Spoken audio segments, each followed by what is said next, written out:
Talagang lalaki siya, patatayuan niya ng bahay. Kung talagang Aba, sinusubukan mo si Tatay Tekporen kung talagang lalaki? Nilinaway lang po ako, tito.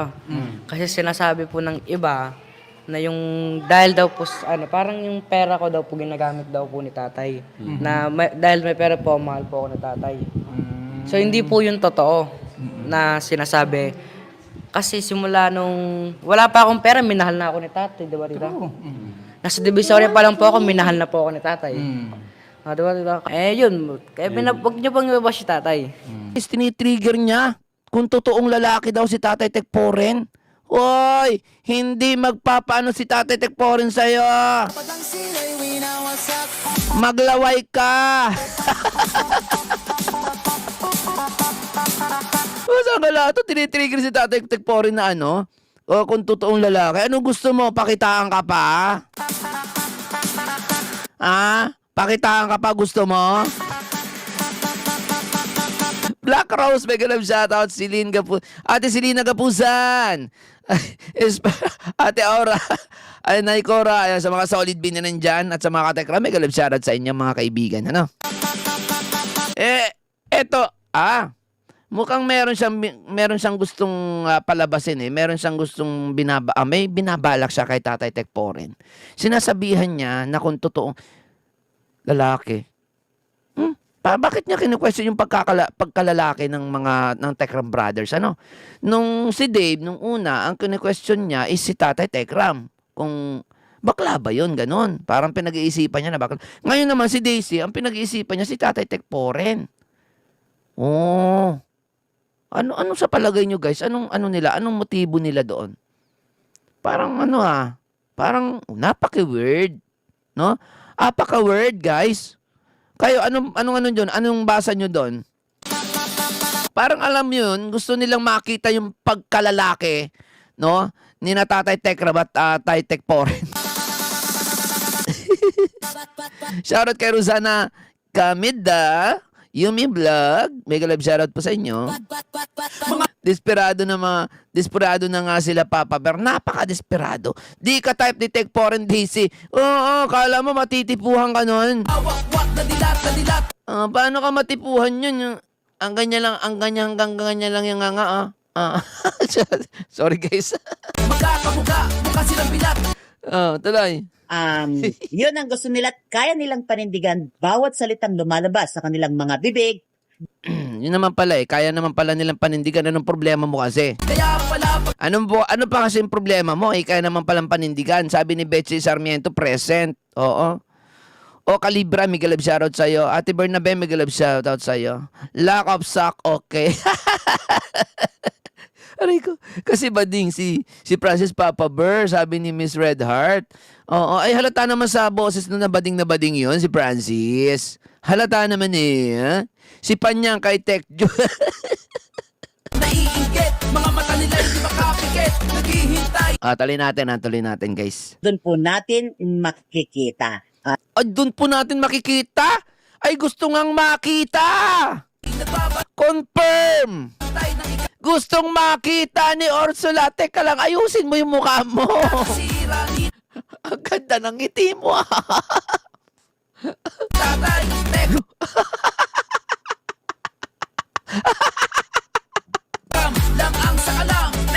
Aray ko, ano to? Aray ko. Mamawakwak na lumilipad kahit na walang Hoy, Daisy, huwag ka manakot dito sa live ko. Pag ako nawala ng viewers, sinasabi ko sa'yo. Napakataas na mga... Huwag ka manakot, please. Pangarap, kaso nga lang, puro panggapang bibigay. Nananakot siya, guys. Tinatakot niya kayo. Aray ko. Sinakutware, pero sa dulo, binabawi. Pagkatapos... Ate Justice, tinatakot niyo yung viewers ko. Ate Melen Gomez, mega love shoutout sa Ate Melen Gomez ha. Salamat sa pag-abil ng anong tawag doon? Pa-member. Oo. Thank you so much. Liz 0121, mega love shoutout po. Kay Ate Norma, kay Glea, kay Rhea, kay Mi, kay Divina, kay Gloria, kay Delilah, kay Guwapang Bisaya TV, kay Jen De La Cruz, kay Ate Luna, kay Janet, kay Pieces 18. Oo, shoutouts po sa inyo. Sabi ni Ellen Yap Yap. Wala ka sa asawa ni Tikporen. Maganda siya, mabait pa, hindi ugali kalye. Ble, wala ka pala tapos gusto mo makita. Nako, in your dreams. Oh, in your dreams. Diba? So, abangan po natin. Ang taong mayayabang, inaabangan po kung ano yung kanilang mga nagagawa. Okay, ang sabi niya, ang taong mayayabang daw, inaabangan daw niya. Okay? Yung taong mayayabang daw is inaabangan niya kung ano yung mga nagagawa. Anong sense nun, Daisy? Bakit mo kailangan abangan yung mga taong mayayabang? Kaya pala, puro abang ka kay Dave. Aray ko! Kaya naman pala, puro abang kay Dave. Nako, Diyos mio. Kaya naman pala puro abang kay Dave kasi inaabangan niya pala yung mga taong mayayabang kung ano yung magagawa. In fairness bro, naawa ka pa niyan kay Daisy kasi pinakinis mo ang kutis niya. Yes! Pinakinis ko. Oo, para kahit paano naman meron siyang katiting na hustisya. Aray ka. Tuloy natin ha. Tuloy. Tuloy tayo. Abangan mo si Dave, yun ang naging mayabang. Kaya nga po nakabantay sila kay Dave kasi nga ang ni Daisy, ang paniniwala ni Daisy ay ang taong mayayabang kailangang bantayan kung ano yung magagawa. Yan. Kaya po bantay na bantay nila si Dave. Ay, teka muna. Anong date ngayon? August 30. Oy, si Dave nagtago na. Ang yabang-yabang magyaya nung August 28. No, ay nung nakaraan, August 27 ba yon? Nasasabihing makikipagkita na siya August 30. Siya pa nagsabi na August 30. Nga. 'Di ba? Sabi sa inyo hanggang salita lang 'yun. Ha? Hindi nun kayang humarap sa Manalasas family kasi wala siyang betlog na ihaharap. 'Di ba? O ngayon nagtago na ulit. Paglalabas yan, sigurado asahan nyo na maghahamon na ulit yan ng pagkikita. Magbibigay na naman ng ng date. Ngayon, nagbigay ng date August 30, nasaan nga? Wala, nagtago. 'Di ba? Sabi ko sa inyo, susulpot lang yan na parang kabote. Pag may mga nagbibigay sa kanila ng, eto guys, eto. Pakinggan nyo. Lumalabas yan kasi may mga nagbibigay. Okay? Alam na natin yan. Basta merong magbigay dyan, lalabas yan. Pero, kapag wala nang bigay, tatago ulit. Lalabas siya para sabihin makikipagkita sa ganitong oras, ay sa ganitong date. August 30 ang binigay niyang date, di ba? Ang lakas pa ng loob niya. Harapang lalaki, usapang lalaki, pusang gala, nasan ka na ngayon? Nagtago ka na naman sa saya ng Papa Francis mo. Una ka naming nasila. Puta, naano ko dito sa kanta, ayoko niyan. Naano ako na sa kanta. Parang malungkot.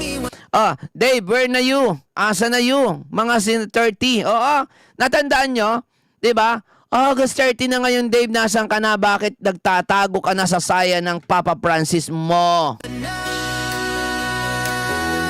Akala ko ba usapan lalaki? Sabi ko sa inyo sabi ko sa inyo guys sabi ko, Dave, unahin mo muna, unahin mo muna, okay? Yung tawag dito, pagiging lalaki mo. Hindi yung maghahamon ka usapang lalaki pero hindi ka magpakalalaki. 'Di ba? Unahin mo muna na maging lalaki ka. Hindi yung magkikita kami sa ganito. August 30. Usang ina mo ka, August 30 na ngayon, nasan ka na, ha? Ay di sinong hindi tumutupad sa usapan? Kayo talaga. Kayo ang nagbigay ng date na August 30, hindi naman kayo pumunta. 'Di ba? Akala nga ng ni Tatay Tekram, pupuntahan mo na yung gamit mo dun eh. Shoutout muna kay Ma'am Marie. Mag-sleep na sana ako. Nakita ko nag-live MLSO solo to all. Solid ka Tekram, sabi ni Ma'am Marie Vlogs. 'Di ba? Nakakagigil ka, Dave. Puro ka salita. Para kang si Daisy Ursula. Ngayon si Ma'am Shimarina, sabi niya, tritriplihin niya yung bigay natin kay ating Kuya LGD. Nasaan na? Ay, sakto si Ma'am Shimari. Nasa comment section. Nasa na raw yung tritriplihin mo. Antindi. Alam mo, kung alam ko yan na may ganyang usapan, sasabihin ko, ita times 5 ko. O kaya times 10. Tapos pag nagbigay ka ng 1 million, hindi ako magbigay. Ha, bakit ka bibigyan? Bakit bibigyan si Dave? Ha? Oto. Kala mo makakadinggoy ka? Kala mo makaka-scam? Ha? Bakit mo ipapatriple? Kahit sinabi ni Ma'am Shimari na titriplihin niya yung bigay nyo. Ha? Siyempre, joke lang yun.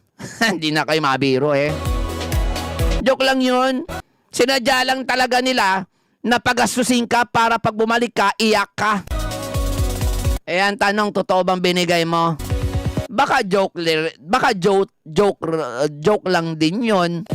Ano man na mga Oy, wala akong binibitawan na ganyan. O, wala naman palang binibitawan Puro salita kasi to walang resibo. O sinabi na titriplihin, nasan yung salita ni Ma'am Shimari na titriplihin? Ay halata talagang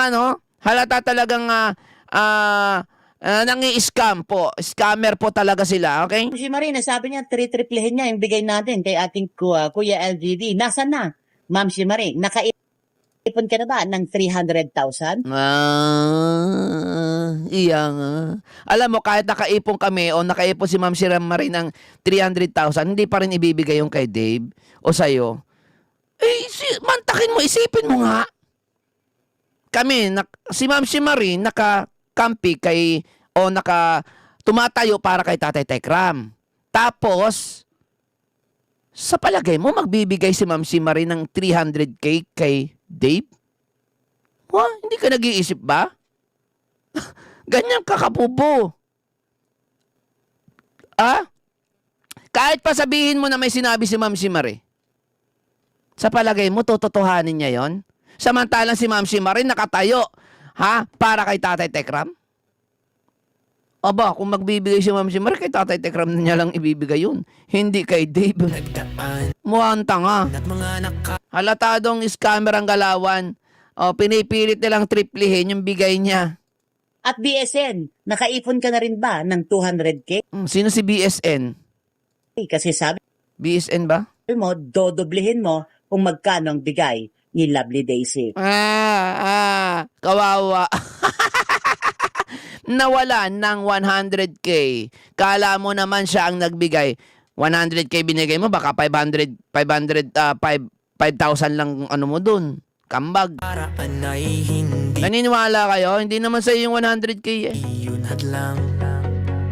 At saka kung meron man yan ipandudobli doon, hindi nila ibibigay yan. Sinong tanga ang magbibigay sa kalaban? para sa kapakan kumbaga parang, nagpakamatay sila? Kasi yung bala nila, ibibigay nila sa inyo? Parang ganon? Pera ang focus ang puki ng inantong mga to. Brenda Super nanay pala yung BSN. Mga mamamayan, kabutihan mo'y Diba?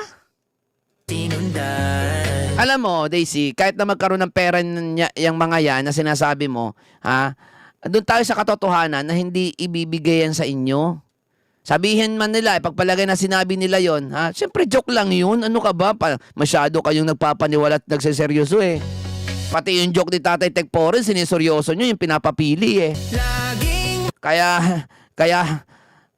may pag-asang diba? Kaya yung mga utak nyo wala. Wala talaga. Diba? Pati yung mga joke-joke, yung mga biro-biro, siniseryoso. buhat at liwanag Ayan tuloy, na-stroke ka. kami. Tali natin to. That's a challenge for you. Diyan pa lang nakikita na ng mga China-challenge pa kayo. tao, mga sinungaling. Kahit na sabihin po mga sinungaling yung mga yan, hindi yan magbibitaw o bibigay ng 300K, 200K kay Dave. Kahit pa paulit-ulit nyo sabihin sinungaling. Sinungaling na ko, sinungaling. Ba't magbibigay?